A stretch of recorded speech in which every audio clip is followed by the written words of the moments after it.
इसमें आपका अगला प्रश्न है, वो इस प्रश्न में कहते हैं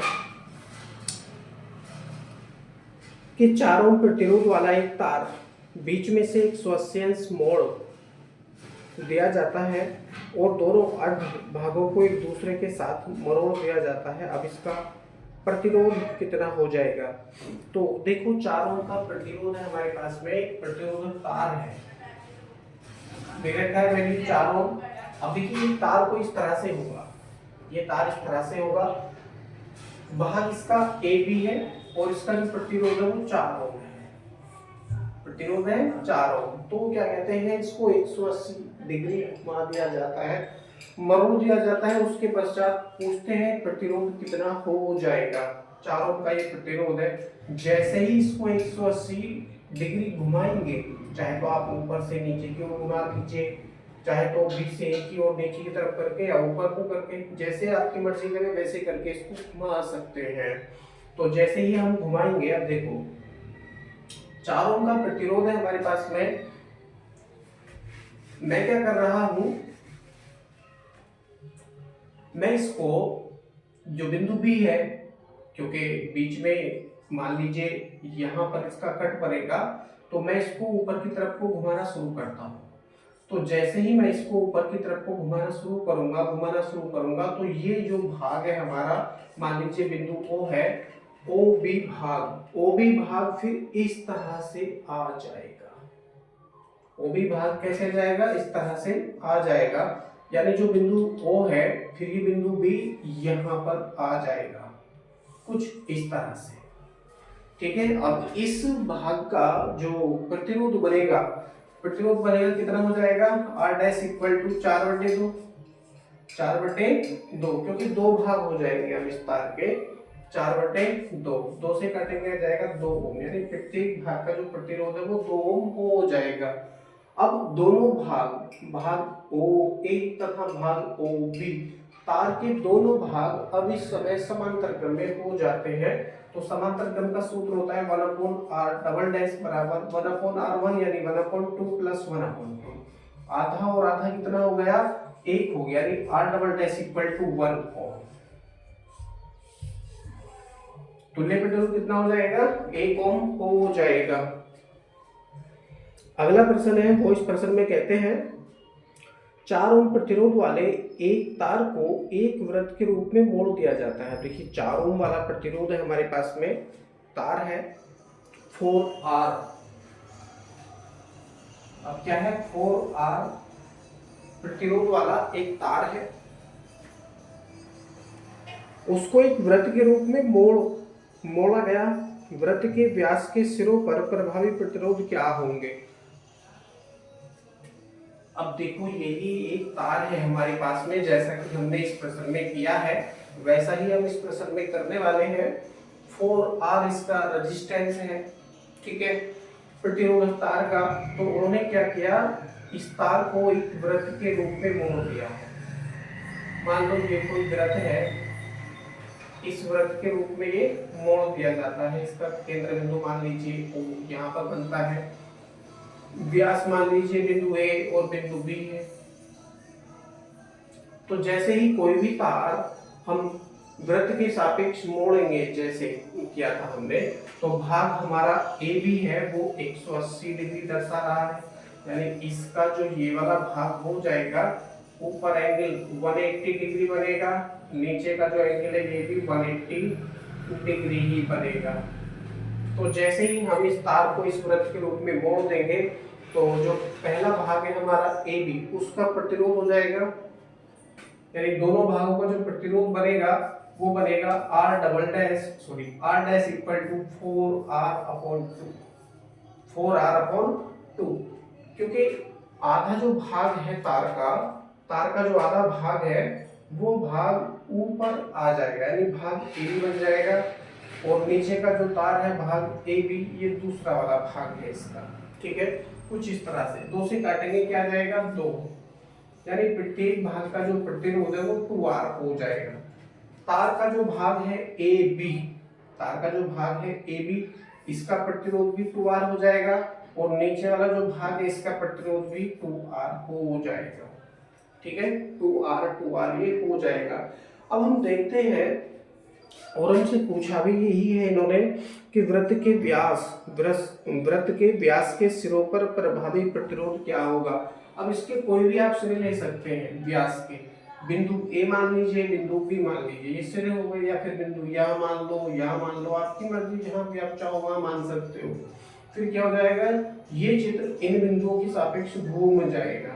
ठीक है, तो भाग हम ए बी के सापेक्ष ले रहे हैं, तो ये पहला भाग हो गया, ये इसका दूसरा भाग हो गया है। दोनों भाग इस समय समांतर क्रम में जुड़े हैं, दोनों भाग इस समय समांतर क्रम में जुड़े हैं, तो दोनों का तुल्य प्रतिरोध कितना हो जाएगा, जरा देख लेते हैं। 1/r डबल डैश बराबर 1/2r प्लस 1/2r, आधा ये है आधा ये, कितना हो गया, 1 हो गया, यानी r डबल डैश बराबर था। अब इस समय इसका तुल्य प्रतिरोध कितना हो जाएगा, R हो जाएगा। नेक्स्ट क्वेश्चन है, वो इस क्वेश्चन में कहते हैं कि कैपिटल R प्रतिरोध के तार को n बराबर भागों में काटकर इन भागों को नंबर 1 श्रेणी क्रम में तथा नंबर 2 समांतर क्रम में जोड़ा गया है। प्रत्येक संयोजन का तुल्य प्रतिरोध क्या होगा, तो इसको भी कर लेते हैं। उस तार का उन्होंने प्रतिरोध दिया है कैपिटल R और उसको स्मॉल n भागों में तोड़ दिया है। n बराबर कैपिटल R प्रतिरोध के तार को n बराबर भागों में काटकर इन भागों को श्रेणी क्रम में, देखिए कैपिटल R वाला प्रतिरोध है, तो श्रेणी क्रम में उसका सूत्र क्या हो जाएगा, केवल R बनेगा। समांतर क्रम में क्या हो जाएगा, समांतर क्रम में हो जाएगा r/n²। ठीक है, यही आंसर है। अगला प्रश्न है, वो इस प्रश्न में कहते हैं 10 ओम प्रतिरोध के तार को 5 बराबर भागों में काट कर, देखिए 10 ओम प्रतिरोध है, प्रतिरोध कितना है, 10 ओम है, भाग कितने हैं, 5, तो प्रत्येक भाग का प्रतिरोध हो जाएगा 2 ओम। ठीक है, प्रत्येक भाग का प्रतिरोध हो जाएगा 2 ओम। इस संयोजन का परिणामी प्रतिरोध कितना है, और उनको समांतर क्रम में जोड़ा गया है। देखिए इस तार को समांतर क्रम में जोड़ा गया है, तो समांतर क्रम का सूत्र होता है 1/r बराबर 1/2 1/2 1/2 1/2 1/2, 1 2 3 4 5 भाग है, यहाँ पर 2 एलसीएम आ जाएगा, ऊपर 1 + 1 + 1 + 1 + 1 यानी 5 आ जाएगा। R = हो जाएगा 2/5, डिवाइड करेंगे तो आ जाएगा 0.54 ओम, 5 × 20 0.4 ओम ये हो जाएगा। अगला प्रश्न है, वो इस प्रश्न में कहते हैं 100 ओम प्रतिरोध के एक तार को कितने बराबर भागों में विभाजित किए करें कि इन्हें समांतर क्रम में जोड़ने पर प्रतिरोध 1 ओम हो जाए। 100 ओम का प्रतिरोध है यहाँ पर हमारे पास, समांतर क्रम में जोड़ने के लिए जो सूत्र है r/n², इसका हम प्रयोग करने वाले हैं। भागों की संख्या हमसे पूछी है, इसमें कितने भागों में उसको तोड़ा जाएगा जिससे कि संयोजन का प्रतिरोध हमको 1 ओम प्राप्त हो। ठीक है, तो कर लेंगे इसको। समांतर क्रम में जब हम n तारों को जोड़ देंगे तो उसका सूत्र हो जाता है r = या r' = r/n²। ये सूत्र हमारा हो जाता है। अब r' की जो वैल्यू हमारे पास में दे रखी है वो 100 ओम है, यहाँ पर 100 ओम का हम प्रयोग करेंगे। r की वैल्यू हमारे पास में 1 ओम है, अपॉन में n² है, तो n की वैल्यू हमको ज्ञात करनी है, इसकी n की वैल्यू हमको ज्ञात करनी है। ओके, तुल्य प्रतिरोध है तो इसको गलत हो गया, देख लीजिए। r' की वैल्यू 1 ओम है हमारे पास और r की वैल्यू हमारे पास 100 है। अब सही है, n² हो जाएगा 100, स्क्वायर हटाएंगे तो उसको लग जाएगा वर्गमूल और n = हो जाएगा 10, यानी 10 भाग हो।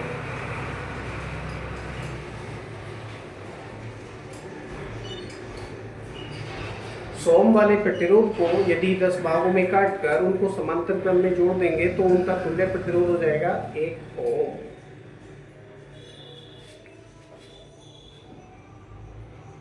ओके, इसमें अगला प्रश्न है, एक विद्यार्थी के पास दो तारे हैं जिनका वह अलग अलग अथवा एक साथ प्रयोग करके 3, 4, 12 व 16 ओम प्रतिरोध प्राप्त कर सकता है। तारों के प्रतिरोध क्या क्या है? तो 4 ओम व 12 ओम।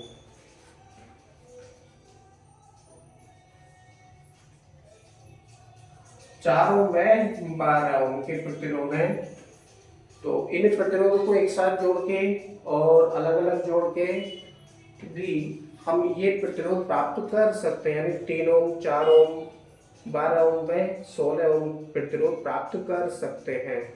ठीक है, ये जो 4 ओम और 12 ओम के प्रतिरोध है ये दोनों में कॉमन होते हैं, श्रेणी क्रम में जोड़कर समांतर क्रम में जोड़कर ऐसा कर सकते हैं।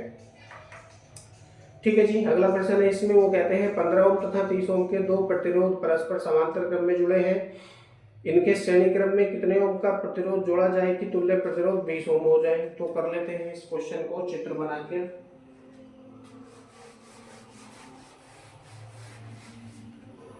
मान लीजिए ये आपका पहला प्रतिरोध हो जाएगा,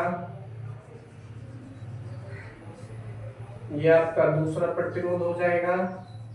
दोनों कौन से हैं? समांतर क्रम में जुड़े हैं।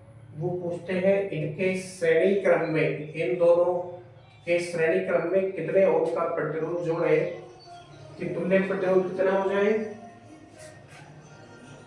4 ओम प्राप्त हो, सॉरी 4 नहीं 20 ओम प्राप्त हो। ऊपर वाला 15 ओम है, नीचे वाला 30 ओम है। 15 ओम हो गया और ये 20 ओम हो गया। ठीक है, 15 ओम और 30 ओम, सॉरी ये 30 है। 15 ओम और 30 ओम के दो प्रतिरोध समांतर क्रम में जोड़े गए हैं, इनके श्रेणी क्रम में कितने ओम का प्रतिरोध जोड़ा जाए कि तुल्य प्रतिरोध 20 ओम हो जाए? मान लीजिए इनके श्रेणी क्रम में कैपिटल R प्रतिरोध हम जोड़ते हैं, बिंदु A व बिंदु B के बीच में जो तुल्य प्रतिरोध है वो उन्होंने दे रखा है, कितना है इनका तुल्य प्रतिरोध? 20 ओम है।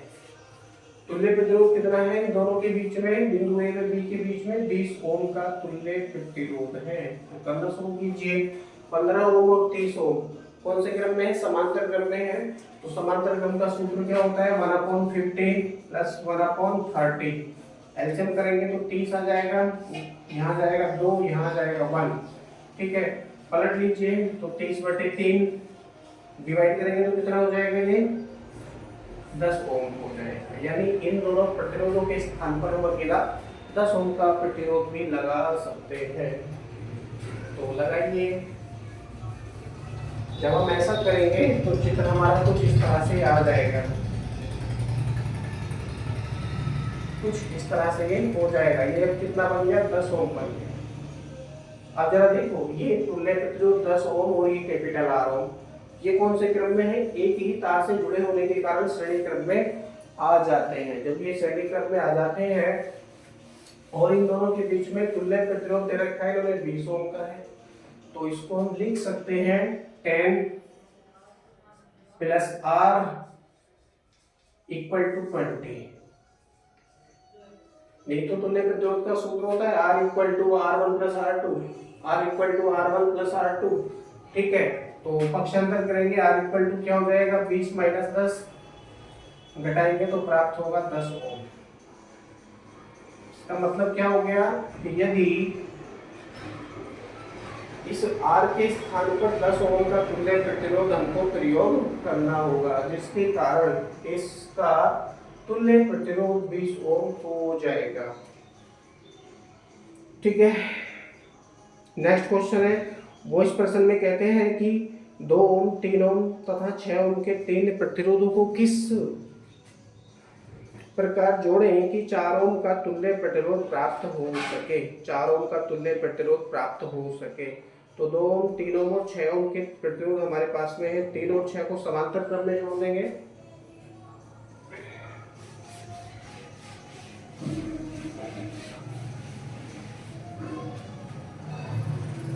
इसको करने का कोई निर्धारित सूत्र नहीं है, अपनी इच्छा अनुसार जोड़कर कैलकुलेशन करके हम ऐसा कर सकते हैं। यदि आंसर हमारा सही हुआ तो वही क्रम हमारा सही माना जाएगा।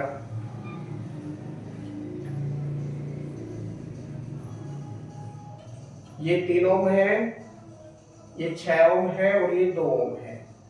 अब जरा इसका तुल्य प्रतिरोध याद कर लेते हैं। तो ये दोनों समांतर क्रम में है, 1/3 प्लस 1/6। यदि करेंगे तो 6 से आ जाएगा, 2 + 1 डिवाइड करेंगे तो 2 ओम होगा।